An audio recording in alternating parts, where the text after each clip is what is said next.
Assalamualaikum warahmatullahi wabarakatuh. Boleh dengar jelas tak? Dua mic ni ha. Mic yang duduk ada, mic cangkuk ada. Tu satu lagi mic ni ha. Untuk live. Ada mic lain tak? Alhamdulillahi Rabbil Alamin. Segala puji bagi Allah, Tuhan sekalian alam. Wabihi nasta'in, dan dengannya kita semua mohon pertolongan.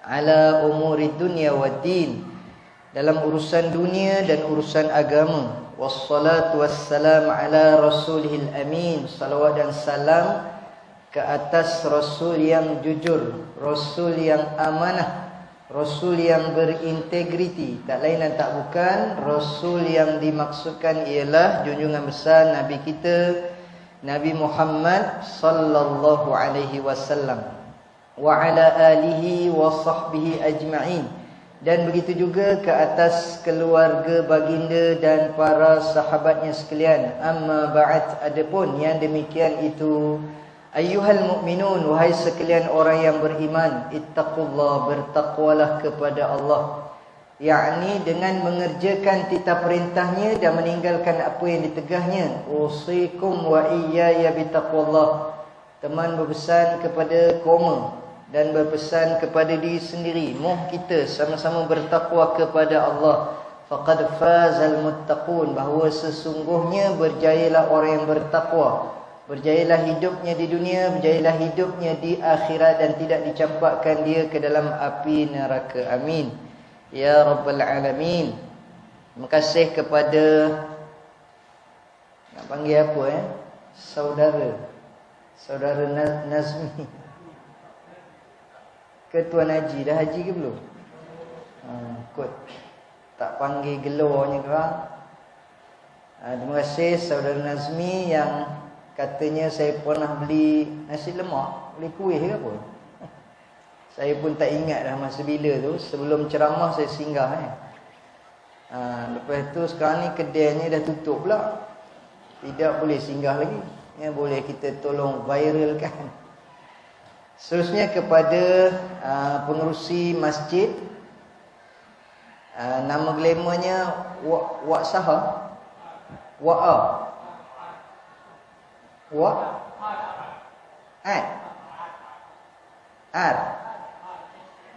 H-A-R, Wahar. Seterusnya kepada timbalan pengerusi dan seluruh ahli jawatan kuasa masjid yang berhormat, Tuan Haji Naziruddin Adun Cangkat Jung. Maknanya ini di bawah kawasan YB lah ya. Kali kedua kot kita jumpa. Kali pertama di Kampung Selabak. Selepas habis ceramah tu, time makan, saya dengar jemaah di situ semua speaking. Semua speaking.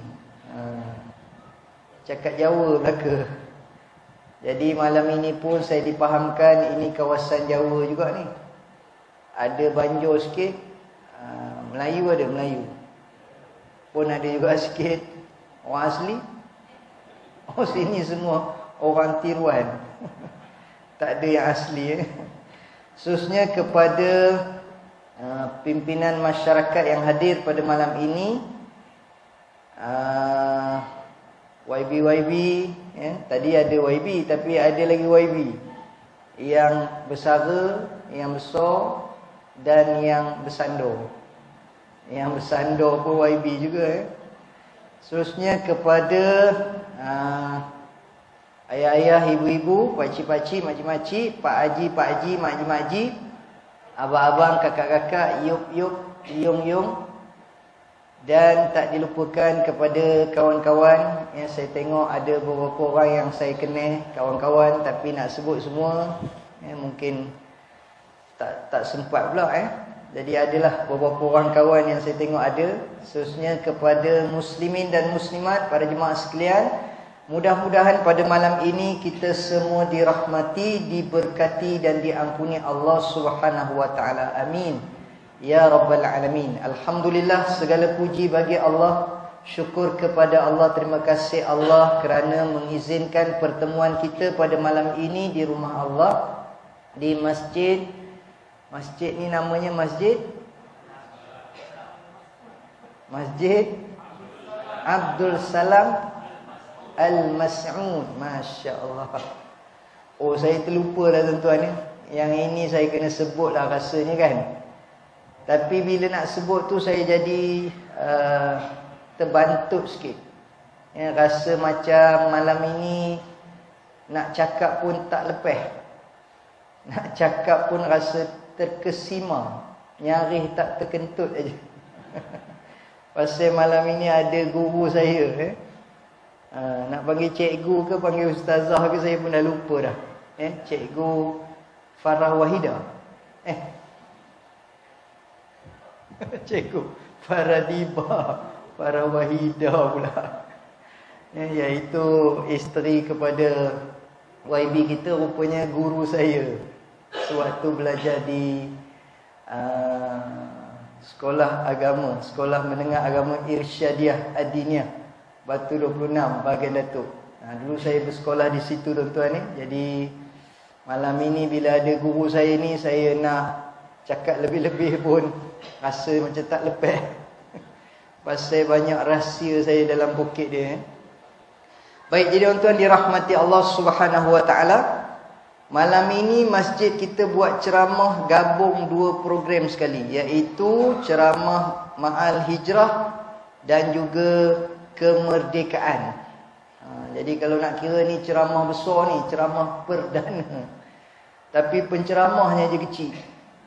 Penceramahnya tak berapa nak besar. Tak cukup apa orang panggil? Bukan tak cukup sifat.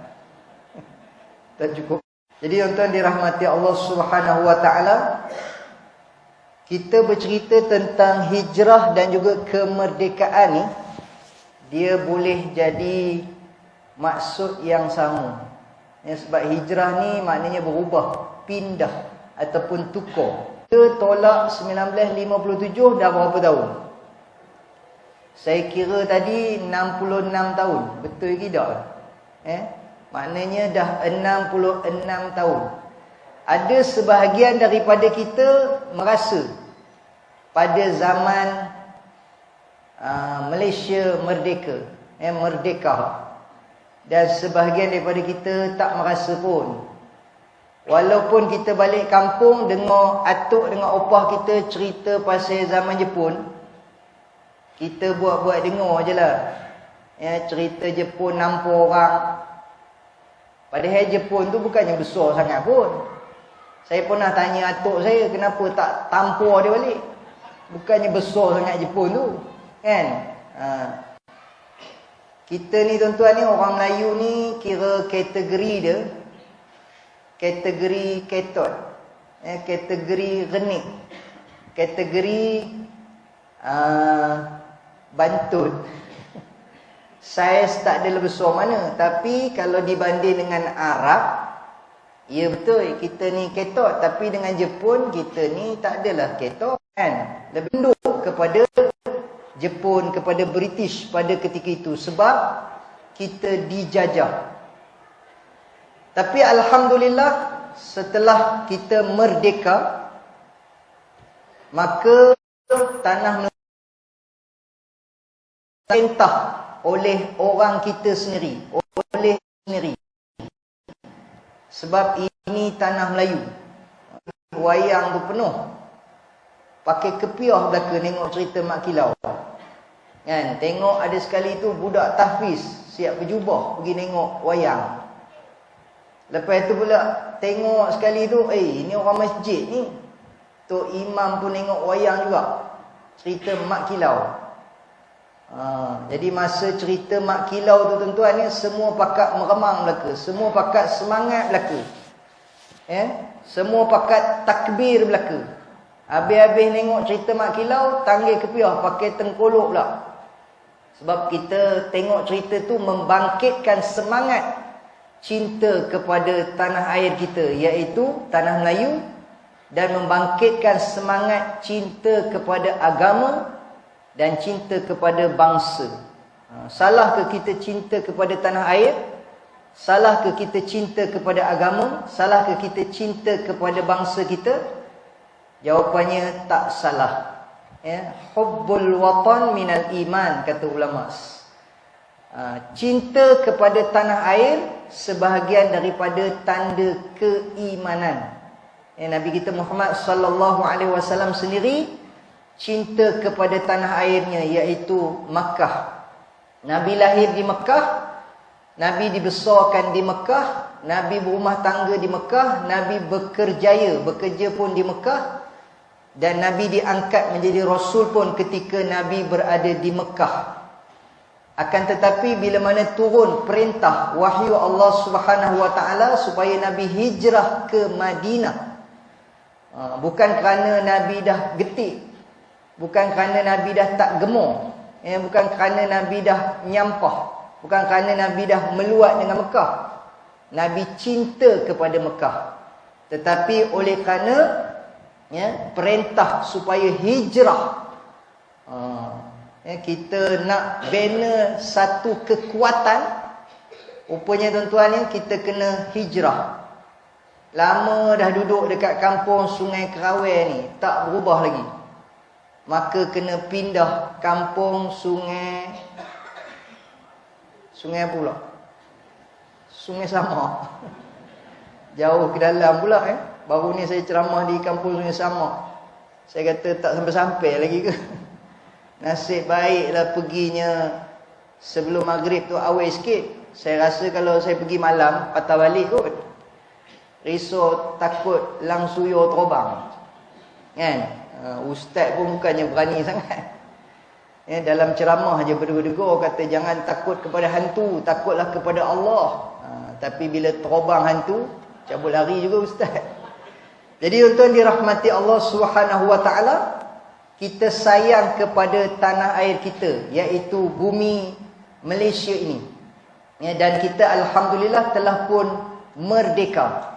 Cuma sebelum saya ceramah ni tuan-tuan, saya pun tengoklah beberapa pandangan. Ada pandangan mengatakan memang betul kita dah merdeka negara, tetapi rakyatnya masih belum merdeka. Itu yang payah nak faham. Negara dah merdeka tapi rakyat belum merdeka. Kemudian ada pandangan pula menyatakan secara luaran, secara umumnya kita sudah merdeka, akan tetapi pemikiran kita belum merdeka, perangai kita belum merdeka, jiwa kita belum merdeka. Maknanya yang merdeka itu ialah luar, tetapi dalaman kita masih lagi dijajah oleh penjajah. Ada orang kata, ustaz, Jepun dah balik dah ustaz. Tapi rupanya Jepun balik, dia ada meninggalkan dia punya apa ya? Dia punya selipar. Namanya selipar Jepun. Baik, yang itu tak menjejehkan apa-apa pun. Kalau Jepun tinggalkan selipar, kita pakai selipar Jepun, tak ada menyebabkan kerosakan.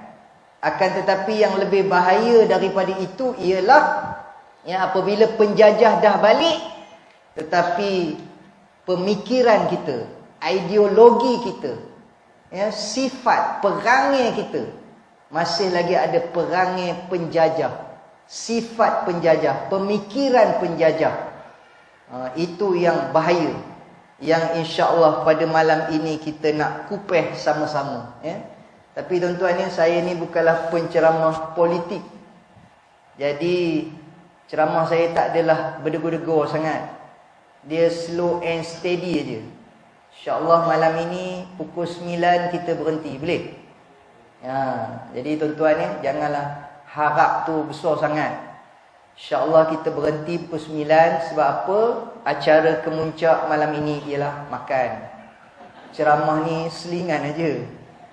Jadi tuan-tuan ya, bila saya tengok dah ada orang yang tengah mengidam, buat persiapan untuk makan malam ini, jadi saya kena berhenti awal. Sebab Nabi kata kalau makanan dah teridam, kena makan.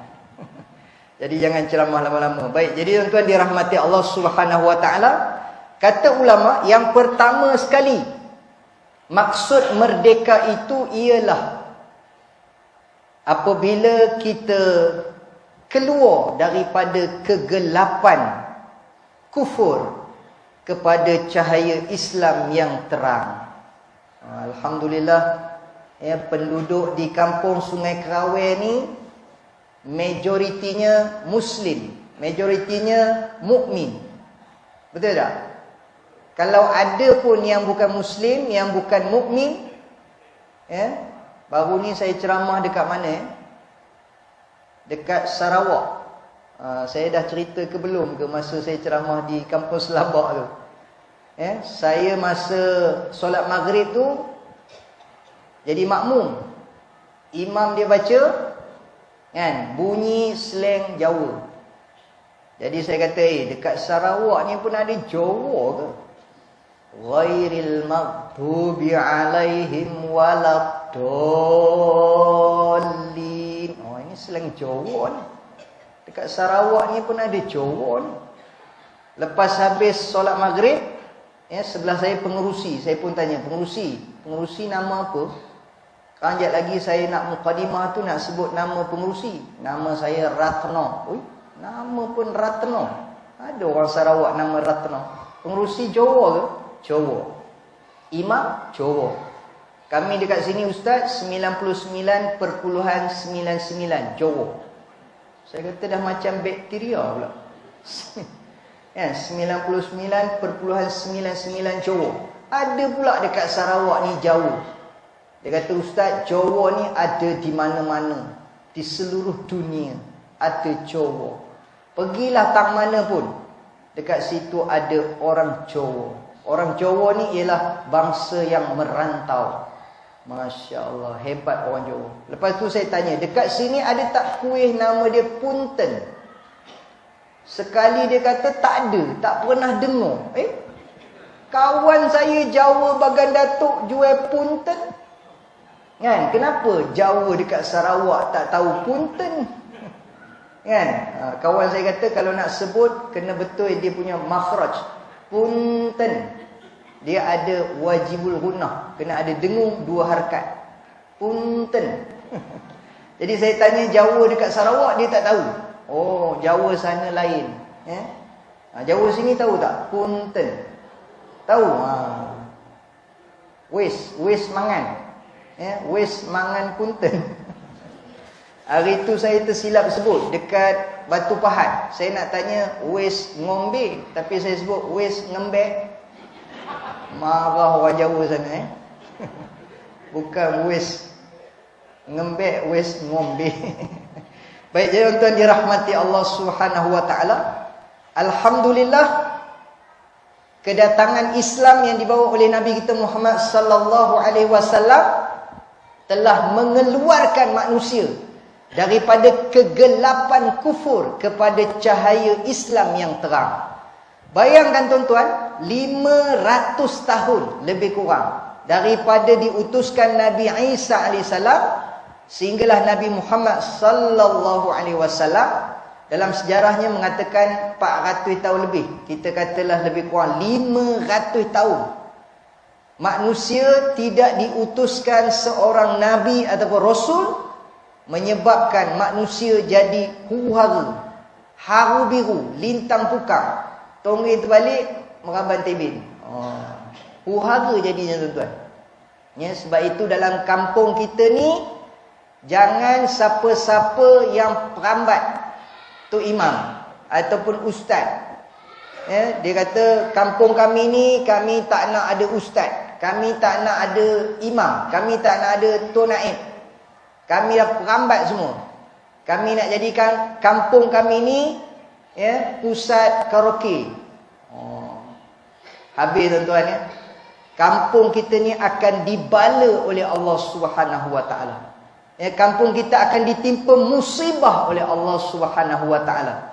Kena ada seorang imam, kena ada seorang ustaz, ya, kena ada seorang alim dalam kampung kita. Bila ada, ikram dia, muliakan dia, ya, mengaji dengan dia, minta nasihat daripada dia.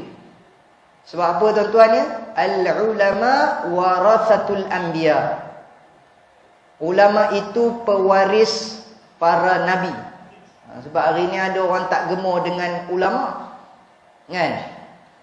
Saya tak gemar dengan ulama, dia kata. Ini semua bukan ulama, ni ular dalam semak, katanya. Tambah kalau ulama tu ulama politik. Dia kata ini bukan ulama, katanya. Ini ular dalam semak. Jadi tuan-tuan ya, rugilah kita, malanglah kita kalau kita tidak mahu berdamping dengan ulama. Ya, sehingga kan ada yang mengatakan kalau dapat bersalam pun dengan ulama tu dapat juga tempieh dia. Kan? Dapat bersalam pun jadilah. Tapi tuan-tuan jangan buat macam dalam cerita Musam Janggut tu. Dia salam, lepas tu tak basuh tangan. Seminggu asyik duk cium je. Kan? Baru ni saya ceramah di sekolah, budak-budak bersalam dengan saya. Dia kata, "Ustaz, saya tak nak basuh tangan." Kenapa? Kan? Nanti hilang bau tangan ustaz. Padahal masa tu saya baru lepas makan. Kan? Bau kari. Dia takut hilang bau kari. Bau tangan ustaz. Lepas tu ada budak yang saya peluk. Dia kata, "Saya tak nak mandi ustaz." Alamak. Kan? Nanti hilang bau ustaz, katanya.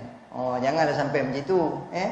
Jadi tuan-tuan dirahmati Allah Subhanahu wa taala, Nabi datang, Nabi bagi tahu yang koma sembah selama hari ini ialah Tuhan scammer, Tuhan palsu. Sekeliling Kaabah tuan-tuan ada lebih kurang 300 lebih patung ataupun berhala. Nabi kata ini bukan Tuhan. Habis kalau hari ni lah tuan-tuan ya, kita kata habis kalau bukan Tuhan apa tu? Itu namanya hantu. Tuhan diterbalikkan jadi hantu. Mana tak hantu? Kalau tuan-tuan kita tengok patung-patung berhala, ada yang kepala banyak. Biasa tengok kepala dia banyak. Ada yang kita tengok tangannya banyak. Ada yang kita tengok perutnya besar. Kan? Dia punya pusat terjujui. Saya hari tu tuan-tuan ni masa PKP saya jual buah oren. Buah oren daripada Mesir. Bila saya jual buah oren, datang makcik-makcik, pakcik-pakcik, belik-belik buah oren tu. Dia kata, "Ustaz, ni 10 biji ni." Dia pilih. Dia masuk dalam plastik, dia kata, "Ustaz, 10 biji."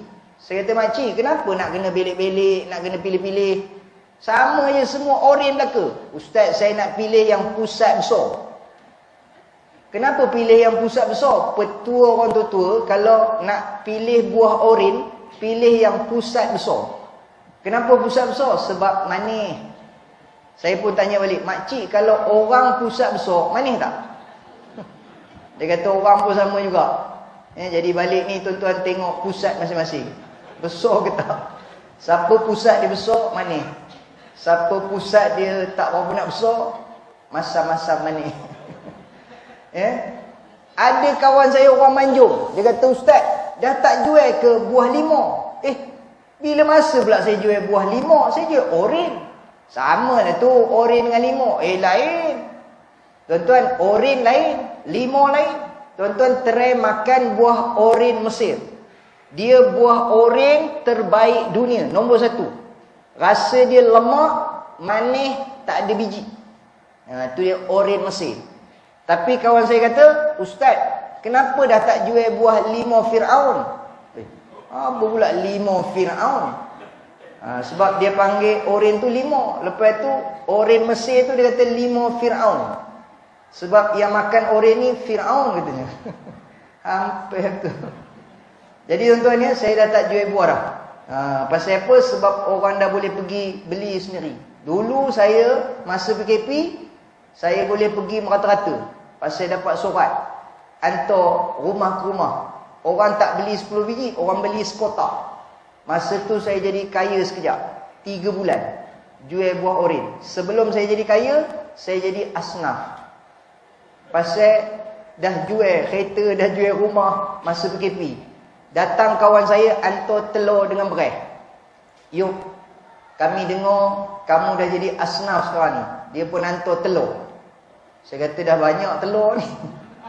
Masa PKP tu pelik, banyak pula telur. Sekarang ni lepas PKP, mana pula pergi telur? Bila telur tak ada, kita pun import telur daripada India. Jadi ada kawan kata, kenapa telur India putih Pelik pula dia. Pasal tengok telur daripada India putih. Ini telur daripada India, bukan telur India. Baik, tuan-tuan dirahmati Allah Subhanahu Wa Taala. Ya. Nabi bagi tahu ini bukan Tuhan, ini berhala. Ataupun bahasa kita kata ini hantu. Buat apa kita nak sembah hantu? Tuan-tuan, demo ni dah cerodik sikit. Dulu mereka letak buah depan mereka punya patung. Buah betul. Lepas tu sekarang ni dia tengok dia tengok tak makan-makan. Kan? Tengok orang Melayu yang curi makan. Demo kata tak boleh jadi ni. Orang Sungai Kerawang ni dia rembatnya buah letak depan depan patung tu. Jadi depa tukar buah plastik. Jadi maknanya Tuhan pun kena tipu. Kan? Lepas tu kita tengok ada pula yang mata dia sepet. Demo kata tu pasal kena asap colok, pasal itu mata dia sepet. Jadi tuan-tuan dirahmati Allah Subhanahu Wa Taala, itu bukan Tuhan. Tuhan yang sebenar ialah Allah Subhanahu Wa Taala. Alhamdulillah kita semua telah keluar daripada menjadi manusia yang duduk dalam kegelapan kepada manusia yang keluar kepada cahaya Islam yang terang. Alhamdulillah tuan-tuan ya. Beruntung tak jadi orang beriman, beruntung tak jadi orang Islam. Jawapannya beruntung. Pasal apa? Sebab dengan iman dan Islam lah kita layak masuk syurga. Kalaulah kita ni tuan-tuan yang masih lagi berada dalam kekufuran, dekat rumah kita masing-masing ada pokok besar, dekat rumah kita masing-masing ada patung berhala. Macam saya dengar ceramah seorang penceramah Chinese dekat Malaysia ni, saya pun lupa nama dia. Kim Jong Non ke apa nama dia? Bukan, Lim Jong On apa macam itulah. Saya dah lupa dah. Kadang-kadang ada datang Teluk Intan ni, dia buat ceramah kan. Dia cerita pengalaman dia, bagaimana dia boleh divert. Dulu kita sebut convert. Convert tu maknanya tukar. Tak, dia kata yang betulnya divert, kembali kepada agama fitrah. Macam mana dia boleh kembali kepada agama fitrah? Sebab berlaku satu kejadian, peristiwa dekat rumah dia terbakar. Bila terbakar dia tengok Tuhan dia pun terbakar sekali. Sepatutnya Tuhan dia menyelamatkan orang yang terbakar. Dengan Tuhan-Tuhan dia terbakar. Jadi dia pun angkat Tuhan dia yang terbakar tadi. Dia kata menyusah orang tu Tuhan ni. Dah lah berat. Jadi lama kelamaan dia pun terfikir. Dia kata macam mana pula Tuhan yang sepatutnya menyelamatkan, dia pula diselamatkan. Jadi dia kata ini tak betul. Jadi pendek ceritanya tuan-tuan ya, dia kembali kepada agama fitrah, iaitu Islam. Baik, tuan-tuan dirahmati Allah Subhanahu Wa Taala. Asbab kita menjadi orang beriman dan menjadi orang Islam, maka layaklah kita masuk syurga. Jangan pernah sekali-kali terlintas dalam hati kita untuk tukar agama ataupun menyesal menjadi orang beriman. Hari itu kita tengok ada dalam Malaysia ni tuan-tuan ni, dia ni pondan. Nama asalnya sedap, Muhammad Sajjad. Orang yang banyak bersujud. Lepas tu pasal orang nak tangkap dia, dia lari pergi ke Australia. Lepas tu pergi ke mana pula tak? Dia pernah keluarkan kenyataan, dia kata payahlah jadi orang Islam ni. Nak buat itu tak boleh, nak buat ini tak boleh. Sampai nak kena kejar, sampai nak kena tangkap. Apalah salah saya? Apalah salahnya? Ya? Nak pakai seperti wanita. Saya ni sebenarnya, kalau tuan-tuan tengok dia punya video tu, dia siap gosok-gosok lagi. Mana ada katanya. Dia sebenarnya lelaki, tapi dia nak ngabarkan dia sebenarnya perempuan. Tapi sebenarnya dia lelaki. Dia buat video, dia gosok-gosok. Dia kata mana ada, saya tak ada yang lelaki punya tu. Saya perempuan. Jadi tuan-tuan ni, dia kata payahlah jadi orang Islam ni. Jadi orang bukan Islam lagi senang. Pasal orang bukan Islam ni boleh buat apa sahaja yang dia nak buat.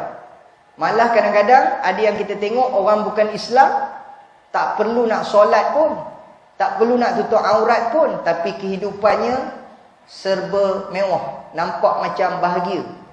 Naik kereta besar, rumahnya besar, katilnya besar, isterinya pun besar.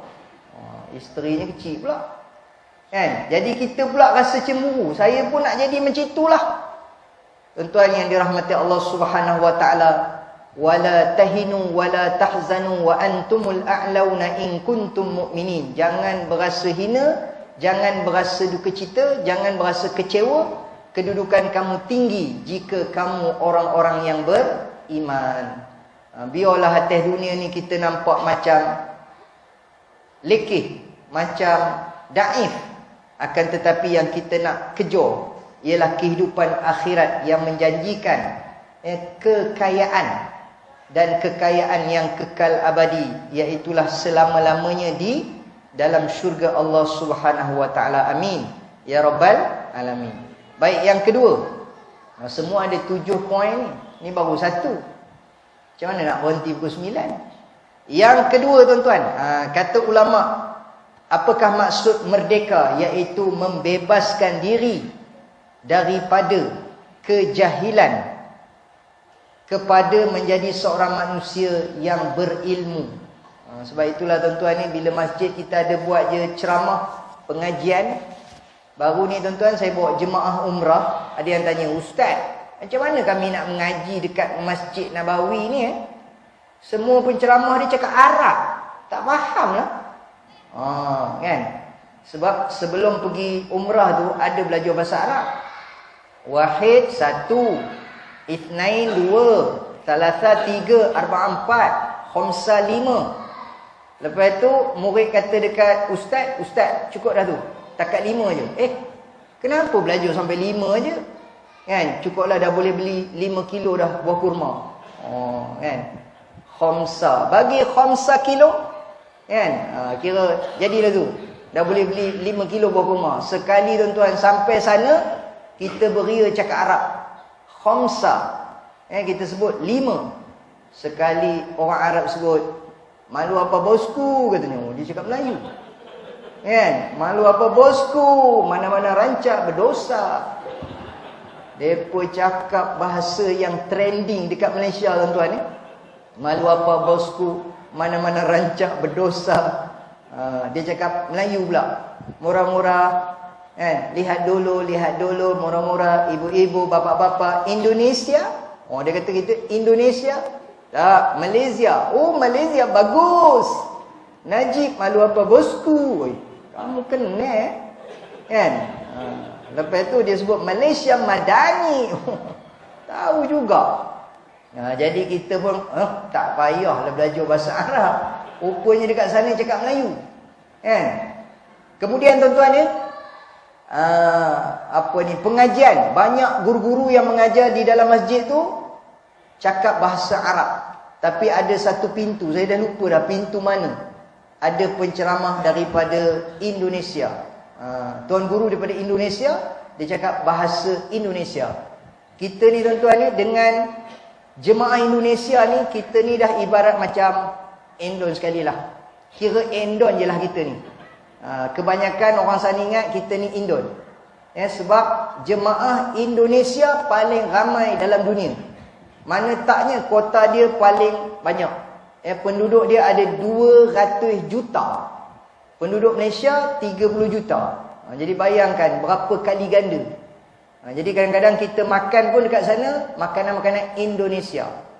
Ya, keropok tak tinggal. Kita pun makan keropok juga tuan-tuan ya. Cuma kadang-kadang dapat jugalah kita merasa masakan Malaysia. Dekat hotel di Mekah tu ada catering Ibtisam namanya. Itu salah satulah catering orang Malaysia. Dapatlah kita makan makanan Malaysia. Kemudian kalau rindu lagi, pergilah ke kompleks ataupun Safwah tu. Dekat bangunan Safwah tu, dekat bangunan jam tinggi tu, jam besar tu, di situ ada restoran Nur Malaysia. Itu siapa punya tu? GISB, Global Ikhwan Sdn Bhd. Sebelum tu namanya Rufaqa. Sebelum tu lagi namanya Al-Arqam. Ada restoran Malaysia. Kemudian ada satu lagi restoran Felda, Felda, Disaji namanya. Kan? Baru ni saya bawa jemaah pergi makan dekat Disaji. Tapi dia punya roti canainya frozennya. Bukan roti canai tebor kat situ. Dia kurang kick sikit lah. Jadi tuan-tuan dirahmati Allah Subhanahu Wa Taala. Yang kedua, bebaskan diri kita daripada kejahilan kepada menjadi orang yang berilmu. Walaupun kita nak pergi ke Mekah tuan-tuan ni, nak buat ibadah, kena ada ilmu. Ni pasal baru balik daripada umrah ni, dia tengah panas cerita pasal umrah ni. Ada jemaah kata, "Ustaz, saya nak cium Hajarul Aswad." Pak Haji, nanti dulu Pak Haji. Sebelum kita cium Hajarul Aswad, kita selesaikan yang wajib dulu ni. Kita tawaf dulu. Tak kira, saya nak cium juga. Kenapa Pak Cik tu nak cium Hajarul Aswad? Sebab maknanya dia mengaji. Sunnah dia tuan-tuan ya, sebelum kita tawaf, Nabi akan mengucup Hajarul Aswad terlebih dahulu. Kemudian barulah Nabi tawaf. Jadi Pak Cik ni kata, "Ustaz, saya dah mengaji hari tu. Penceramah kata Nabi cium Hajarul Aswad, kucup Hajarul Aswad. Jadi saya nak kucup dulu, baru saya nak tawaf." Tapi kebiasaannya jemaah Malaysia kita tak buat macam tu. Pasal apa? Zahmah, crowded, jam. Tapi Pak Cik tu pasal dia nak sangat, kita kata, "Okey Pak Cik, kami tunggu sini. Kami bagi masa 2 minit.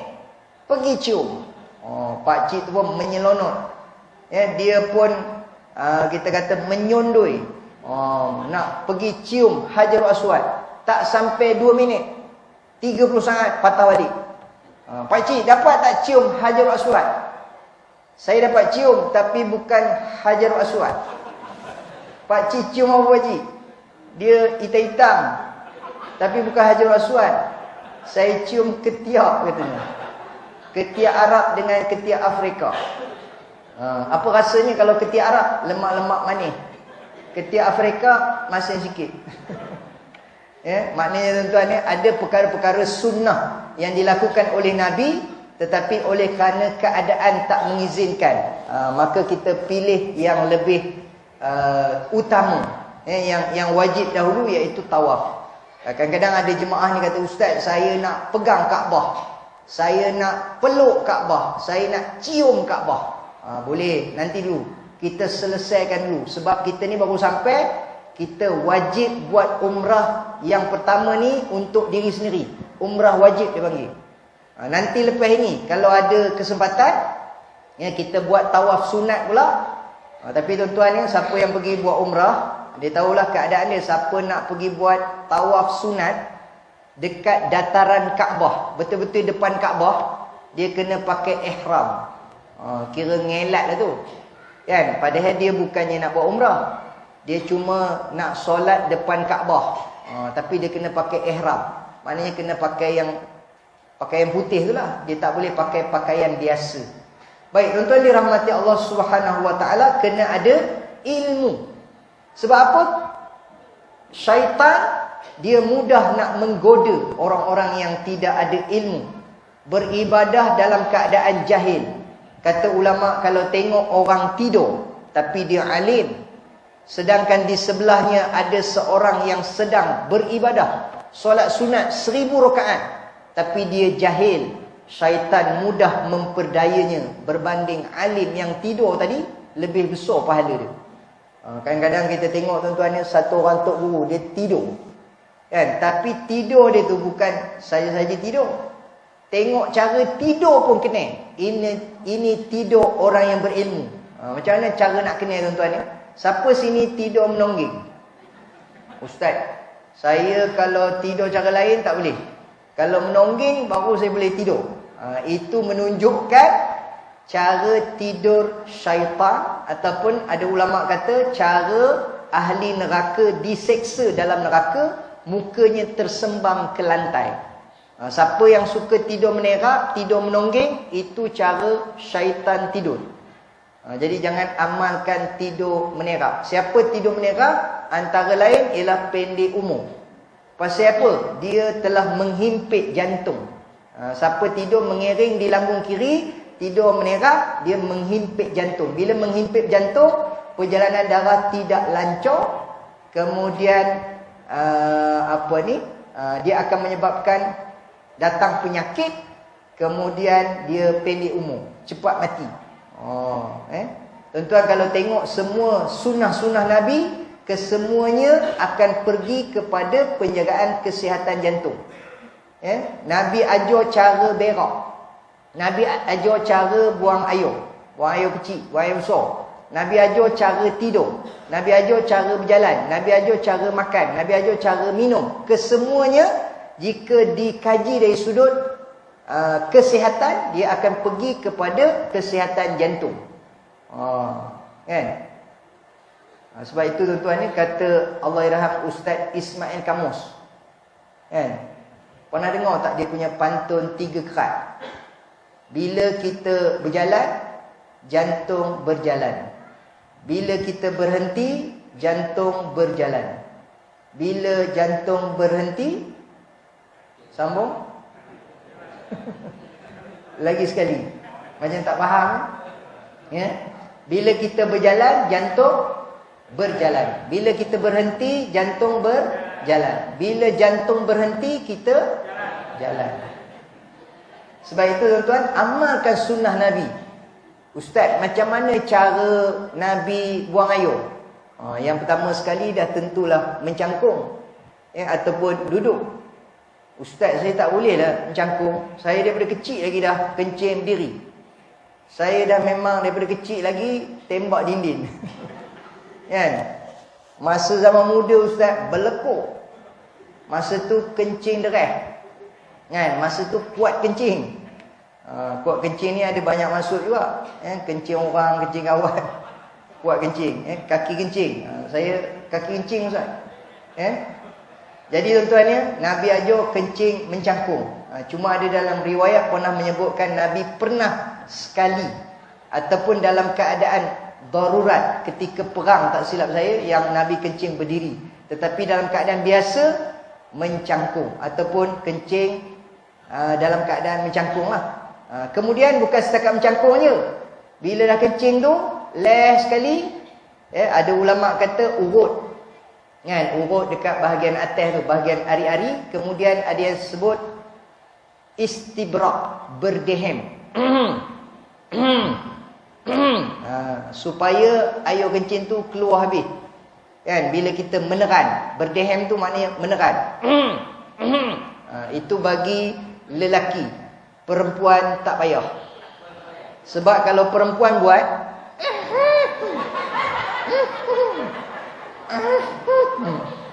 nanti ada pula Pak Haji lalu depan tandas perempuan.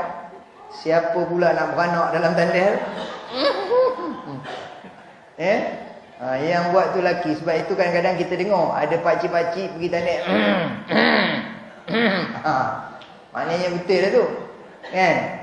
Jadi tuan-tuan, cara kencing, cara berak, cara tidur, maknanya kena ada ilmu. Banyak perkara lah. Kalau kita nak cerita ni, semuanya kena ada ilmu. Kata Allah Subhanahu wa ta'ala, la yastawil ladina ya'lamuna wal ladina la ya'lamun. Tak sama nilai dia, value dia, saham dia, orang yang berilmu dengan orang yang tidak berilmu.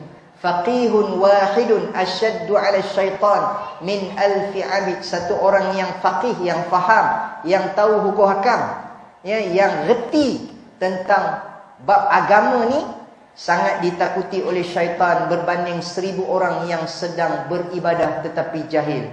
Sebab itu tuan-tuan, kata Nabi, kun aliman, jadi orang alim. Kalau boleh tuan-tuan, semua yang hadir ni jadi alim. Dan kadang-kadang ada penceramah kata memang alim, pasal yang bawa kitab tu ustaz yang mengajar, yang mengajinya haram ada kitab. Jadi maknanya yang mengaji lebih alim daripada ustaz. Semuanya Imam Syafi'i belaka, pakai alio je, tulis-tulis dekat tapak tangan, terus ingat. Kan? Baik, kemudian kalau tak boleh jadi orang alim, au muta'alliman, ataupun sekurang-kurangnya jadilah pelajar. Kalau kita semua jadi tu guru pun payah juga. Kena ada orang yang belajar. Kemudian au mustami'an, ataupun orang yang mendengar. Kalau nak cerita mendengar ni tuan-tuan ni, dekat radio pun sekarang ni ramai yang mendengar dekat radio. Tapi kan, saya ada rancangan dekat Perak FM setiap hari Khamis pukul 3 sampai pukul 4. Nama rancangannya Mufassirin. Saya tanya dengan Radio Malaysia Perak FM. Yang saya tanya dengan Perak FM, siapa pendengar-pendengar rancangan saya ni? Ataupun pendengar-pendengar rancangan agama kebanyakannya daripada golongan mana? Dia kata daripada golongan RTM. Baik. Pendengar, tuan-tuan faham ke tak ni? Ya, pendengar Perak FM, pendengar radio apa ke nak sebut tadi pendengar rancangan agama di radio ni, ya, kebanyakannya RTM. Iaitu geng-geng yang rancangan tunggu mati. Maknanya yang ramai dengar pun geng-geng veteran aja. Yang orang muda-muda, anak-anak muda banyak dengar Era, Sinar, ya, ataupun channel-channel radio yang lain. Tapi kalau RTM ataupun Perak FM, itulah dia punya golongan pendengar dia. Jadi tuan-tuan dirahmati Allah Subhanahu Wa Taala, satu lagi kata Nabi, au muhibban, ataupun jadi orang yang gemar, yang cinta, yang suka. Ini masalahnya apa dia? Nabi kata wala takun khamisan, jangan jadi orang kelima. Fatahlik, celaka, binasa. Alim pun tak nak, belajar pun tak nak, mendengar pun tak, suka pun tak. Semua dia tak nak. Jadi orang kelima, Nabi kata celaka. Jadi tuan-tuan dirahmati Allah Subhanahu Wa Taala, jangan jadi orang yang celaka. Itu nombor 2. Ada lagi 5. Yang ketiga, membebaskan diri kita, merdekakan diri kita daripada sifat mazmumah kepada sifat mahmudah. Tuan-tuan, kata Imam Al-Ghazali ada 9 sifat mazmumah, ada 9 sifat mahmudah. Daripada sifat mazmumah yang tercela, yang dikeji, kena ubah kepada sifat mahmudah. Baru ni saya ceramah dekat masjid dekat Teluk Intan, yang saya lupa apa nama masjid ni. Saya nak cerita 9 sifat mazmumah. Tahu berapa je dapat? 3 je. Daripada 9 dapat 3 je. Jadi saya kata kena datang lagi 2 kali. Jadi maknanya malam ini tuan-tuan, kalau saya tak habis 7, kena sambung minggu depan ceramah. Boleh? Boleh tak boleh? Jemaah di sana jujur. Boleh? Boleh belah. Saya tanya, boleh tak? Boleh, boleh belah. Sini ambil hati sangat, cakap je lah, boleh belah ustaz. Baik, jadi tuan dirahmati Allah Subhanahu Wa Taala, ya, sifat yang dikeji, yang tercela. Saya kerja pejabat agama tuan-tuan ni, kadang-kadang ada makcik-makcik datang. Ustaz, dululah saya kerja pejabat agama dulu. Ustaz, suami saya tu, kenapa makcik? Tak baik tau ngumpat suami. Kami kalau ngumpat pun nak cerita depan qadi, depan yang arif. Sebab kita nak kita nak counselling, nak dapatkan khidmat nasihat. Itu dibenarkan mengumpat suami. Ni kalau datang-datang pejabat agama, malulah nak cakap. Makcik cakaplah makcik nak cerita apa? Tak boleh cakap, nanti kata mengumpat. Habis buat apa datang sini? Makcik saya saja datang. Kan? Jadi kalau dia dah datang cerita pasal suami dia, dia kena mengumpat suami dia. Jadi kata makcik ni tadi, ustaz, suami saya tu rajin pergi masjid. Ui, baguslah suami makcik rajin pergi masjid. Memang dia bagus, dia rajin pergi masjid. Tapi, ada tapi. Kenapa makcik? Tapi ustaz, masalahnya dia kedekut tak hidup masin. Tuan-tuan ni ada tak di kalangan itu? Rajin pergi masjid tapi kedekut tak hidup masjid. Saya tanya dengan makcik, kenapa makcik kata suami makcik kedekut tak hidup masjid? Mana makcik tahu tak hidup di masjid? Makcik tahulah makcik tidur sekali dengan dia. Kadang-kadang makcik makan tak hidung dia. Tu yang makcik tahu tak hidup di masjid. Kan? Suami isteri biasa ada kokak-kokak sikit. Jadi kadang terkokak tak hidung. Jadi tahulah tak hidung suami dia masjid. Jadi rupanya tuan-tuan ni ada perangai itu di kalangan kita. Kemudian ada pula seorang lagi makcik, dia kata, Ustaz, suami saya tu pakai jubah. Ui, bagus. Sorbannya besar tempayan. Bapak besarnya sorban. Maknanya dari segi pemakaian ni ikut sunnah. Tapi Ustaz baran. Suka nak mengamuk, suka naik angin. Kadang-kadang makcik ni kena smackdown. Oh, makcik kena smackdown. Dia balik daripada masjid dengan jubah-jubah tu dia smackdown makcik. Dia bertukar jadi The Rock. Kan dia baran, suka nak mengamuk aja. Jadi tuan-tuan ni ingat tak lagi, Nabi pernah menasihati seorang sahabat yang datang kepada Nabi, ya Rasulullah, ausini, bagi nasihat dekat saya. Tuan-tuan sekali-sekala jumpalah Tok Imam minta nasihat. Ustaz, saya tak ada masalah. Saya nak buat apa? Jumpa imam. Saya pun dengan imam tak apa gemuk. Saya kalau lepas habis solat Ustaz, saya tak ada nak bersalam dengan imam. Sebab imam tu dia parti lain, saya parti lain. Kan? Saya tak nak bersalam dengan imam. Rugi dah tuan-tuan ni. Nabi kata lepas solat bersalam-salaman tu nampak benda macam remeh, tapi gugur dosa-dosa kecil di celah-celah jari bersalam. Kan? Gugur dosa-dosa kecil di celah-celah jari. Lepas tu pula bila bersalam tengok muka. Ramai orang bila dah bersalam okey dah, tapi tak tengok muka orang yang disalam. Nabi kata melihat wajah sambil senyum, nyerongin. Yang orang Jawa cakap apa? Senyum. Sambil senyum. Tabassumuka fi wajhi akhik sadaqah. Senyum kepada saudaramu sedekah. Ni dah salam elok dah, tapi muka tak tengok dan tak senyum kepada orang yang kita tengok wajah tu. Senyum. Siapa yang muka dia tak senyum, bengis, bengking, garang, dah lah muka bengis. Kan? Bengking, garang pula tu, misai pula tebal. Yang saya dengar ceramah siapa tu? Dia kata ada orang dia bela misai tebal sampai tutup mulut. Bila nak makan kena selok. Kan? Minum teh tarik penuh buih sambut dekat misai. Lepas tu jilat dah tu. Kan? Jadi tuan-tuan dirahmati Allah Subhanahu wa taala, kat mana saya cakap tadi? Saya pun dah terlupa dah.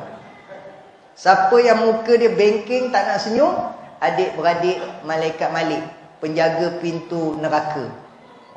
Jadi tuan-tuan ya, malaikat Malik pun pernah senyum sekali, iaitu ketika bersalam dengan Nabi. Itu je sekali dia pernah senyum. Lepas tu dia dah tak pernah senyum selama-lamanya. Pasal apa?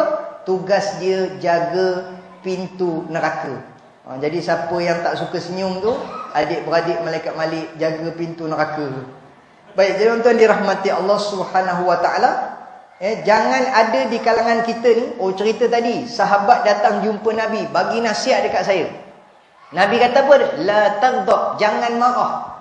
Kemudian sahabat tu kata lagi, ya Rasulullah, bagi lagi nasihat. Nabi kata la taghdab, jangan marah. 2 kali Nabi pesan. Kemudian sahabat kata lagi, la taghdab, jangan marah. Maknanya 3 kali Nabi ulang, jangan marah, jangan marah, jangan marah. Kenapa Nabi bagi nasihat begitu? Sebab Nabi kenal sahabat-sahabat ni ada di kalangannya yang rajin datang ke masjid. Bab solat berjemaah ni memang tip-top, tapi ada perangai baran. Ada perangai suka marah. Kata Datuk Dr. Fadilah Kamsah, boleh marah, jangan marah-marah. Tuan-tuan faham tak? Marah dengan marah-marah. Mula-mula saya pun tak faham apa beza marah dengan marah-marah. Kita dibolehkan marah dengan isteri kita jika dia buat salah. Kita marah tu kerana Allah, kerana kita tak nak dia buat lagi kesalahan itu. Tapi marah pun dengan cara kasih sayang. Tapi jangan marah-marah. Maksudnya apa dia? Sikit-sikit nak marah, sikit-sikit nak marah. Hari itu budak-budak yang datang ke masjid, dia kata, "Ustaz, kami datang masjid selalu kena marah-marah." Siapa yang marah? Tak tahulah, Tok Siak kot. Biasanya Tok Siak ni dia garang, biasanya lah. Tapi masjid ni punya Tok Siak saya rasa tak garang kot. Tak suka marah budak-budak. Banyak Tok Siak di mana-mana masjid suka marah budak-budak. "Oi! Budak tu tanya saya, "Ustaz, masa pakcik tu marah, dia cakap, saya tak faham dia cakap apa. Jadi boleh tak Ustaz terangkan, pakcik-pakcik ni kalau dia marah, dia cakap bahasa Jerman ke, bahasa Jepun ke, bahasa apa?" Saya kata biasanya kalau pakcik-pakcik dia marah budak-budak, dia akan cakap bahasa Jerman. Sampai budak-budak pun tak faham. Pernah sekali tuan-tuan ni, ada budak kena marah dekat belakang. Pasal dia berlari-lari, main-main, bising-bising, dia kena marah. Lepas tu budak tu menangis. Sebab yang namanya budak-budak ni bila kena marah, dia menangis. Lepas tu budak tu masuk ke dalam masjid. Pakcik yang marah tu kata, "Masuk pula dalam masjid." Kan? Rupanya yang kena marah tu anak penceramah. Penceramah tu datang, bawa anak ni, anak penceramah pergi main dekat luar. Dia bukan nak dengar bapak dia ceramah, dia pun dah tak lalu dengar ceramah. Sekali kena marah dengan Tok Siak. Tok Siak kata, "Apa budak tu masuk ke dalam?" Rupanya dia pergi nampak bapak dia, penceramah. Jadi tuan-tuan ni, jangan main marah sembarangan. Tantah di belakang tu anak pengerusi, kan? Anak Tok Imam, ya, cucu Tok Imam, anak penceramah. Ada seorang Habib, dia kata apa dia? Kalau tengok budak-budak berlari di masjid, biarkan. Kerana boleh jadi rumahnya sempit.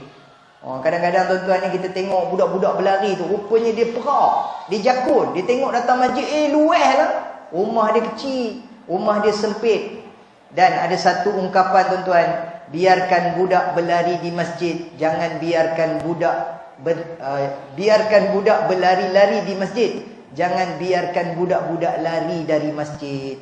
Banyak daripada kalangan kita menyebabkan budak-budak lari dari masjid. Apa kesan dia? Dia dah tak nak datang masjid. Kemudian bila dah pencen, dah berumur, baru dia datang masjid. Bila dia datang masjid, dia takut-takut nak masuk dalam masjid. Dia suka duduk di luar. Jadi tuan-tuan, kalau nak kenal orang yang suka duduk di luar tu, biasanya dia trauma. Dia pernah kena marah masih kecil-kecil. Orang yang duduk di luar kata, "Aku pula yang kena." Kan? Jadi tak saya pergi tanya orang yang duduk di luar tu, "Kenapa tak nak masuk ke dalam?" "Saya trauma sebenarnya. Dulu masa kecil pernah kena marah." Jadi tuan-tuan dirahmati Allah Subhanahu Wa Taala, buang perangai baran, suka nak mengamuk. Apa kata Nabi? "Laisa syadidu bisur'ah, innamas syadidu alladhi yamliku nafsahu 'indal ghadab." Tidaklah dikatakan seorang itu gagah, pendekar, berani, kuat, yang boleh mengalahkan orang yang ramai ketika dia bergaduh, bertinju, bergusti. Akan tetapi orang yang gagah, yang kuat, pendekar itu ialah orang yang boleh mengawal dirinya ketika marah. Tuan-tuan pernah tak pukul isteri? Pernah tak pukul isteri? Ada sahabat datang jumpa Nabi, "Ya Rasulullah, boleh tak saya nak pukul isteri saya?" Rupanya tuan-tuan, bukan kita je geram dengan isteri. Sahabat Nabi dulu pun geram juga. Sebab yang kata orang perempuan ni tuan-tuan, bak kata Ustaz Azhar Idrus, orang perempuan ni perangai macam kanok-kanok. Dia perangai dia macam budak-budak. Kadang-kadang menyebabkan kita geram, rasa nak pukul. Kan? Akan tetapi bila sahabat tanya Nabi, "Ya Rasulullah, boleh tak saya nak pukul isteri saya?" Agak-agak lah tuan-tuan kalau kita jumpa Tok Imam kita kan, "Mam, boleh tak saya nak pukul isteri saya?" "Kenapa kamu nak pukul?" "Isteri saya tu geram, saya tengoknya kecil besar. Dia suka melawan, suka merajuk, perangai macam budak-budak." Imam kata apa? "Tak baik pukul. Sian dia. Dia kan orang perempuan. Perempuan ni kan orang lemah. Saya lemah. Jangan pukul. Tak baik, tak baik, tak baik." Selalunya kita bagi nasihat macam itulah bunyi dia. Tapi Nabi punya nasihat satu ayat yang menyebabkan terus sahabat ni sentak, tak jadi nak pukul. Apa ayat dia?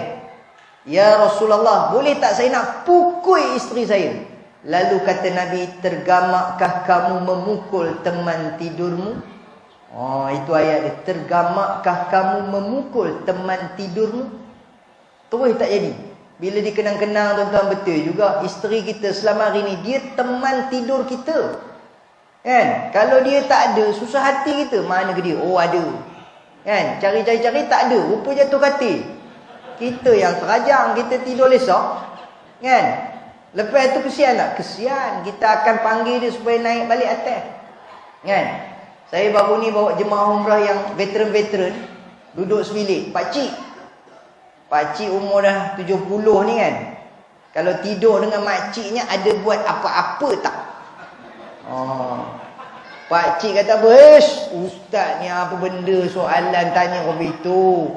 Kami dah tua ustaz. Lainlah ustaz tu muda lagi, kau je nak menerokam aje. Kan? Pantang sentuh. Dia punya current dia kuat lagi. Kami ni dah tak ada current dah ustaz. Takkanlah tak buat apa-apa kot. Tak ada buat apa-apa. Habis kalau makcik baring sebelah buat apa? Makcik kalau ada pun buat sendir kaki aja. Janji ada, letak kaki je. Janji ada katanya. Oh, ayat dia tu tak boleh tahan. Buat sendir kaki katanya. Kan? Tak ada nak buat apa dah ustaz. Kata dah tua-tua ni kan. Masya Allah. Jadi tuan-tuan, tergamak kamu mukul teman tidurmu. Tapi tuan-tuan jangan buat pasal. Sekarang ni ada kes orang perempuan pukul suami. Dulu saya kerja di Pejabat Agama Manjung. Kan, datang orang lelaki teroyak. Orang lelaki rupanya kalau teroyak lagi buruk. Macam beruk mak-ie. Orang perempuan kalau dia teroyak, kalau dia menangis, kita rasa simpati. Ya Allah, kesiannya tengok akak ni. Sebab orang perempuan kalau datang, dia akan menangis. Itu memang senjata dia. Sebelum dia cerita, 10 minit dia menangis. Nangis kerjanya. Kak, bila nak cerita kak? Kejap lah. Ada lagi. Kan? Okey kak, dah boleh cerita tak? Belum lagi. Kejap lah ustaz. Kan? Kita tengok pun simpati. Tapi kalau lelaki menangis, rasa nak sepak je. Orang lelaki kalau menangis, buruk. Jadi ada kes orang lelaki menangis. Saya pun tanya, bang, kenapa abang menangis? Buruk benar bang. Teruk sangat abang menangis. Dia kata, isteri saya curang. Bila dia cerita-cerita tuan-tuan ni, saya kata memang tak boleh simpan abang. Elok abang ceraikan. Selalunya dia panggil pendamai ni, dia akan cadangkan supaya berdamai. Tapi kadang-kadang bila kita jumpa kaunselor ni, dia kata elok cerai katanya. Tak, jangan simpan dah ni. Kalau dah curang sampai ke tahap isteri dia bawa lelaki lain ke rumah, kan? Dan terserempak pula tu. Terserempak pula tu. Jumpa pula tu di rumah. Lelaki, ini tak boleh simpan abang. Ini elok dah cerai bang. Bunga bukan sekuntum bang. Banyak lagi bunga-bunga yang lain. Tapi ustaz, masalah. Apa masalah dia bang? Masalahnya dia pukul saya ustaz. Bang, biar betul bang. Takkanlah isteri pukul abang kot. Abang kerja apa bang? Saya askar. Oh patutlah. Badan berketak, rambut pacak. Isteri saya pun askar juga. Kalau ustaz tengok saya berketui, dia lagi banyak ketui. Isteri dia pun askar juga. Patutlah dia belasah suami dia. Ada lelaki macam tu tuan-tuan ni. Dalam hati ada taman. Macam di kalangan sahabat Nabi yang biasa kita dengar, Sayyidina Umar. Sayyidina Umar ni kalau dia berdiri sama tinggi dengan orang yang duduk atas kuda. Sama tinggi dengan orang yang menunggang kuda. Dia ni kalau ahli gusti, kalau kita tengok siapa yang tinggi? Triple H ke Big Show. Kan, badan besar tinggi kan. Background macam itulah Sayyidina Umar. Dan hebatnya Sayyidina Umar ni, sampaikan Nabi kata, kalau dia berjalan, jalan yang dia lalu tu, syaitan takkan lalu. Sebab syaitan takut dengan Sayyidina Umar. Kan? Yang kita pula terbalik tuan-tuan. Syaitan jalan sama-sama sekali. Kan? Betapa kamcingnya kita dengan syaitan. Kan? Tapi kalau Saidina Abu Bakar, dia ni mudah menangis. Dia ni sangat mudah menangis. Tapi diceritakan Saidina Umar pun bila malam, dia menangis juga. Time solat malam, qiyamul lail, dia menangis. Kan? Baik, lagi 3 je. Boleh? Ni dah terlebih 5 minit ni. Jadi saya minta izin tambahan masa 5 minit. Sebab saya tengok di belakang tu orang yang mengidangnya dah siap. Jadi memang kita kena berhenti Okey, sifat mazmumah. Kemudian membebaskan diri daripada maksiat kepada ibadah. Tuan-tuan ya, bila saya bawa jemaah umrah kan, ada yang kata, ustaz, saya ni risaulah. Saya ni takut lah. Kenapa pula takut? Saya sebenarnya ustaz, dah berumur ni, baru nak pergi ni, bukan apa tau. Sebab antara jawapan yang selalu kita dengar ialah tak sampai seru. Kemudian yang kedua, duit tak mandang, duit tak cukup. Yang ketiga dia kata, saya rasa belum layak lagi, pasal saya banyak dosa. Saya nak tunggu dosa dah tak ada nanti, baru saya pergi. Lepas tu ustaz, saya dengar macam-macam. Dema kata, sampai sana kalau banyak dosa tak nampak Kaabah. Dan tuan-tuan, ada satu kisah benar. Jaga-jaga orang kampung Sungai Kerawai. Berlaku seorang pakcik, elok kapal terbang landing aja, kan, dia tak boleh bangun, melekat dekat kursi, kan. Dia kata, betul dah, betul apa yang orang cakap tu, betul dah. Sampai sini aku banyak dosa katanya. Betul, tak boleh bangun dah. Tak boleh nak mengerjakan umrah, dosa banyak. Lepas tu datang pramugari. Pramugari kata, pakcik, seat belt tak buka lagi. Oh, patutlah. Dia nak bangun tak boleh, nak bangun tak boleh. Rupanya tali pinggang tak buka. Jadi tuan-tuan ni, ramai orang kata tak sampai seru. Sedangkan Allah dah seru dalam Al-Quran 1400 tahun yang lalu. Wa atimmul hajja wal umrata lillah. Hendaklah tunaikan, sempurnakan haji dan umrah kerana Allah. Maknanya kata ulama, wajib sekali seumur hidup mengerjakan haji, wajib sekali seumur hidup mengerjakan umrah. Hukumnya wajib. Malah ada ulama kata, tuan-tuan, siapa yang kata saya belum mampu sedangkan dia dah ada rumah, bukan setakat ada rumah, siap ada rumah sewa, homestay, stable lumba kuda, banyak pula dia punya kereta dia kan. Kemudian kereta pula berbiji-biji, bukan sebiji. Ini orang Melayu sebut biji kan. Kereta berapa biji, rumah berapa biji. Nasib baik dia tak tanya isteri berapa biji. Ada makcik suka pula sebut biji tu kan. Orang Melayu kan selalu tanya macam tu, Mika punya rumah berapa biji, kereta berapa biji. Nasib baik dia tak tanya isteri berapa biji. Nah, ambil ni sebiji. Jadi kata ulama, kalau ada 2 rumah, wajib jual sebiji rumah tu. Sebab yang keperluannya ialah sebuah rumah je. Kenapa kamu dah ada lebih rumah? Lepas tu kata, saya ni tak cukup model lagi ni, tak ada duit lagi nak pergi haji. Malah tuan-tuan ya, ulama kata, siapa ada duit dalam simpanan dia 200,000, 300,000, lepas tu dia kata gilio tak sampai lagi yang tabung haji punya. Bila gilionya? Daftarnya bila? Baru daftar tahun lepas. Tuan-tuan tahu, siapa yang daftar, baru daftar tahun lepas, lagi 148 tahun. Dia punya giliran dia, 148 tahun lagi.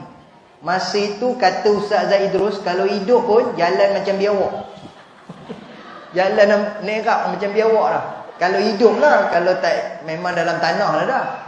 Jadi kalau dia ada duit simpanan, paling tidak pun 100,000, dia wajib ambil yang haji furoda tu, ataupun haji yang package tu, haji yang kena bayar mahal tu. Jangan tunggu yang giliran tabung haji tu. Jangan tunggu, pasal dia dah ada duitnya. Ustaz, saya kan belum sampai seru nak pergi Mekah. Habis yang serunya sampai kat mana? Saya cadang baru nak pergi Korea. kepala bana betul. Dia kata Mekah tak sampai seru, tapi Korea dia cara nak pergi ujung tahun ni. Satu family saya nak pergi Korea, nak main salji. Tu kepala bana jawapannya. Ya, pergi tempat lain bukan main lagi, merata-rata tempat dah pergi dah. Tiba pergi Mekah, pergi Madinah, dia kata tak sampai seru, tak cukup model lah apalah. Dan satu lagi tuan-tuan ni, siapa yang dah pergi haji, umrah, Mekah, Madinah sebelum pergi Korea.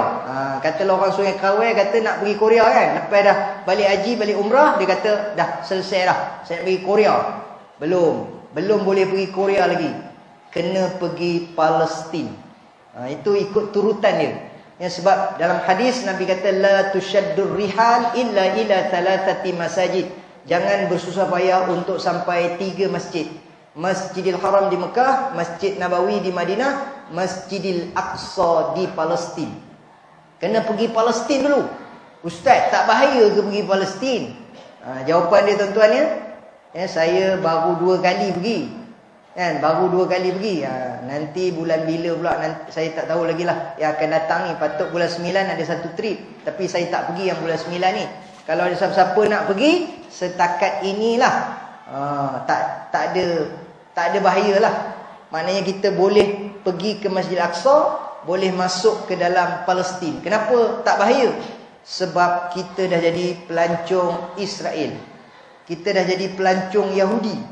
Tuan-tuan tahu Palestin tu tinggal 11% sahaja yang dikuasai orang Islam. Lain daripada itu semuanya dikuasai Israel ataupun Yahudi. Jadi kita masuk tu, kita dah jadi pelancong Israel. Yang keluarkan visa pun dia. Sebab itu kita pergi tu, dia tak kacau kita. Yang dia kacau tu, yang kita tengok dalam berita tu, itu penduduk Arab Palestin. Orang luar dia tak kacau. Pasal kita ni dah ibarat pelancong dia. Dia jaga keselamatan, dia tak kacau kita. Jadi tuan-tuan dirahmati Allah Subhanahu Wa Taala, walaupun ada pendapat mengatakan tak payah pergilah, pasal kita menyumbang kepada ekonomi Israel. Namun sebahagian besar ulama kata kena pergi sebab Nabi suruh kita ziarah Masjid Al-Aqsa. Nabi yang suruh kita pergi Palestin. Ni cerita ni saya rasa leh lah ni tuan-tuan ya. Waktu saya pergi Palestin tuan-tuan ya, dekat sana ada ramai anak yatim. Beratus ribu anak yatim. Bila kita tengok anak-anak Palestin, teringat anak kita. Dan di sana juga ada ramai ibu-ibu tunggal yang kematian suami, balu-balu, janda-janda. Kan? Apa lagi dia panggil? Balu, ibu tunggal, janda. Bila tengok anak-anak Palestin, teringat anak kita. Bila tengok perempuan Palestin, terlupa pula bini kita. Itu masalah dia tuan-tuan. Jadi itu antara dia punya cobaan dia. Pasal apa? Sebab orang Arab ni tuan-tuan lawa. Mata dia biru, mata dia coklat, mata dia hijau. Lepas tu hidung dia mancung. Maknanya tuan-tuan kalau kahwin dengan orang Arab, tak payah beli pisau. Potong sayur dengan potong apa ni, buah pakai hidung je. Sap, mancung hidung dia. Tapi tuan-tuan, saya tengok orang lelaki je yang nampak seronok bila saya cerita perempuan Arab lawa. Orang perempuan semua jebik. Nyampah tu. Jadi cara saya nak ambil hati balik, bila saya datang ke Sungai Krawai ni, saya tengok wanita di sini lagi cantik. Masya-Allah. Ciang. Nak ambil hati balik. Tapi tuan-tuan kalau betul ada yang berhajat, ni sajalah nak offer. Kalau betul ada yang berhajat, bagi tahu. Lepas habis ceramah ni, PM tepi. Jangan PMX, PM tepi. Pasal apa? Sebab memang saya duta aman Palestin. Ada senarai ibu-ibu tunggal. Kalau ada yang berhajat nak bantu wanita Palestin nak kahwin dengan ibu-ibu tunggal di Palestin. Saya baru ni tuan-tuan ceramah dekat Melaka. Pengerusi masjid angkat tangan. Saya ustaz. Saya masa tu cukup respect. Pasal apa? Pengerusi angkat tangan. Jadi malam ini pengerusi masjid Assalam masjid ni. Assalam. Maknanya apa-apa biar pengerusi buat dulu. Barulah AJK berani ikut. Barulah jemaah pun berani. Jadi pengerusi kena sahur cabaran. Pengerusi masjid tu angkat tangan. Dia kata, ustaz, saya nak. Oh, saya kata betul ni Haji. Betul Ustaz, saya nak tolong orang Palestin ni, ibu-ibu tunggal. Saya kata Haji lepas habis ceramah ni daftar nama Okey Ustaz. Jadi insya-Allah jadi. Tapi Ustaz, saya nak tanya, berapa kos? Oh, saya kata anggaran standby dalam 50k. Ustaz, kenapa mahal benar?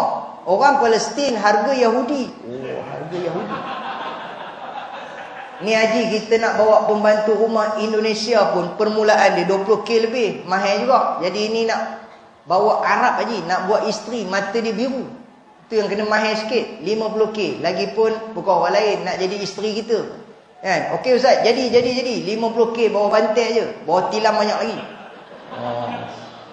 Okey, saya tulis nama Haji tulis Ustaz, jap. Sebelum tu nak tanya. Lupa nak tanya. Sebelum jadi tu, berapa umur dia? Saya kata Haji, umur dia lingkungan 60-70. Haji kata, cancel tak jadi. Pula, tadi kata tak, kenapa tak jadi? Saya ingat yang muda-muda. Openya sebaya katanya. Kita pun tengok orang yang tanya juga. Kalau umur dalam 60-70, kita pun kabarlah ibu tunggal pun 60-70. Sebab apa? Saya takut pernah jadi satu kes. Pengerusi masjid, kan, kita bagi yang muda, sebulan tak datang masjid. Jadi kita bagi yang sebaya. Baik, ya tuan dirahmati Allah Subhanahu wa taala.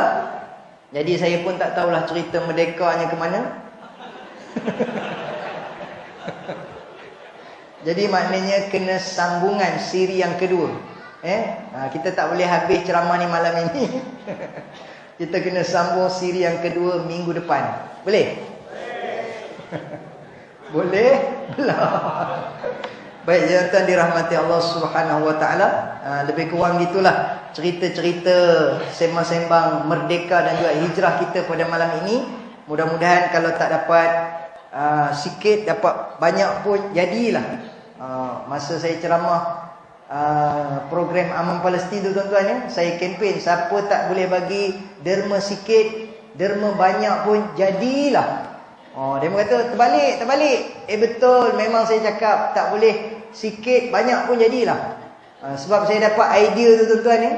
Ada seorang jemaah, dia kata, Ustaz, saya minta maaf Ustaz, Haji tak bawa duit Tak apa Haji, saya faham tak bawa duit. Kadang kita terlupa nak bawa, kadang yalah masjid pun dekat, tak bawa duit. Tak, saya minta maaf, tak ada duit kecil. Selalu saya derma RM1, kan, duit biru, dulu, kini dan selamanya. Tapi kali ini saya ada duit besar je. Boleh ke Ustaz? Berapa Haji? 100 Haji. Boleh? Boleh Haji, ya Allah, Alhamdulillah. Jadi tuan-tuan ni malam ni kalau ada tabung masjid, siapa tak boleh bagi sikit, bagi banyak pun jadilah. Ya. Ada pula makcik, Ustaz, saya minta maaf. Oh, makcik tak bawa duit ke? Tak. Saya minta maaf tak bawa duit, tapi saya cuma nak bagi rantai. Boleh ke? Ya Allah, boleh benar makcik. Maaf, terus tarik rantai, bubuh dalam tabung masjid. Ya, terkejut siap buka-buka tabung, tengok ada rantai meh. Masya Allah. Ada pula jemaah kata, Ustaz, saya minta maaf, rantai tak ada, duit pun tak ada. Yang ada cek je. Boleh tunggu sekejap dalam kereta. Ustaz tulis berapa nak? Pula. Maknanya orang Sungai Kerawai ni tuan-tuan ni duit banyak. Kan? Tapi kan kesimpulan dia apa dia? Tak kiralah duit kita sikit ke, duit kita banyak ke. Kata Nabi SAW, ahabbul a'mali ilallah adwamuha wa in qalla. Amalan yang paling dicintai oleh Allah berkekalan walaupun sedikit. Maknanya tuan-tuan, setiap kali datang ke masjid, jangan pernah miss, jangan pernah terlupa dan tertinggal untuk memberikan sumbangan walaupun sikit. Yang penting dia berkekalan. Ada seorang pakcik tu, dia kata apa? Ustaz, saya setiap kali derma, saya seluk poket, saya bubuh semua sekali. Saya tak tengok merah ke, biru ke, hijau ke, kuning ke, saya bubuh. Saya kata, Alhamdulillah pakcik, petua ni memang hebat ni. Boleh tak kongsi sikit macam mana pakcik boleh sampai tahap itu? Derma, seluk poket, bubuh semua sekali, tak tengok berapa not. Macam ni cara dia Ustaz. Sebelum saya pergi masjid, saya ambil duit RM1, saya bubuh dalam poket. Bila sampai masjid, Saya seluk bukit, saya tak tengok berapa not. Sebab saya dah tahu ada RM1 aja. Oh, macam tu cara dia. Macam itulah cara dia, Ustaz. Tu derma yang paling hebat sekali ialah tak tengok berapa not dalam bukit. Sebab dah tahu ada RM1.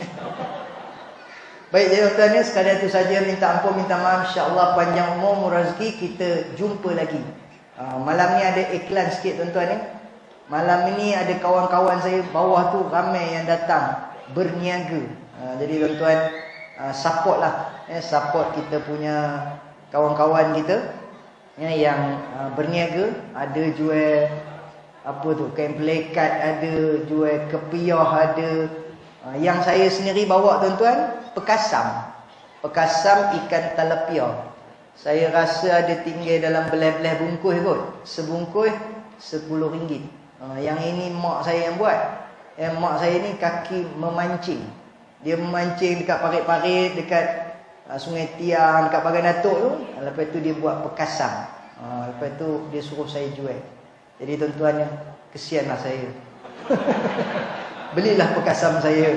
Tolonglah habiskan. RM10 aja. Pekasam ikan puyu dah habis. Pekasam ikan talapia saja yang tinggal. Tak banyak pun, ada belah-belah bungkus aja. Lepas tu tuan-tuan belilah minyak wangi, minyak apa ni, minyak wangi kasturi ada, minyak bidara ada. Apa saja yang dia menjual tu perhabiskan. Beli, biar licin. Terima kasih banyak. Apa yang baik datangnya daripada Allah Subhanahu Wa Taala, yang lemah dan kurang itu daripada kelemahan dan kekurangan diri saya sendiri. Assalamualaikum warahmatullahi wabarakatuh. Saya serahkan kembali kepada